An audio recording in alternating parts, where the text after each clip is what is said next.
Okay, welcome back, guys. In this video, we're taking a look at product photography and specifically natural light product photography.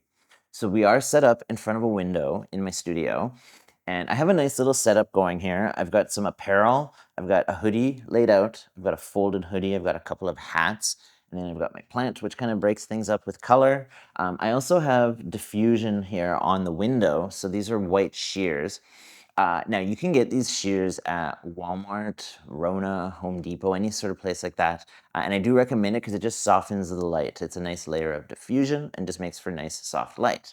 And another thing to note is the way that I have my setup here, it's going to allow me to put lots in and out of focus and really play with my depth of field. So I've got some nice layering options, and I'm going to have certain things out of focus on purpose. I want the plants to maybe be out of focus. I want to shoot through the shears. There's going to be a lot of interesting opportunities.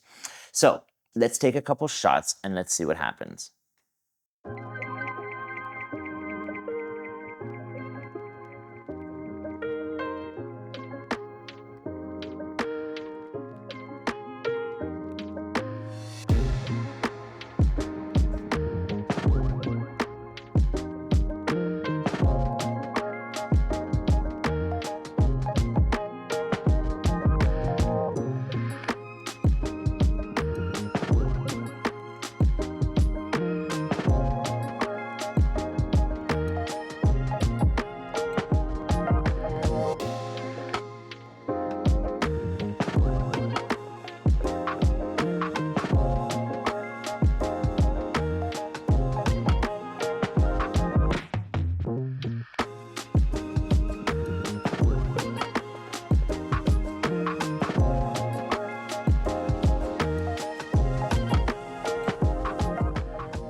So, product photography using natural window light. It could not be easier. It's super fun to do.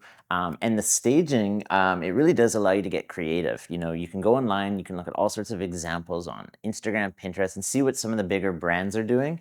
And maybe you have a friend or a designer who can come and help you. Either way, get really creative with the staging, layer your objects or your items. And yeah, I hope this helps, and we'll see you in the next video.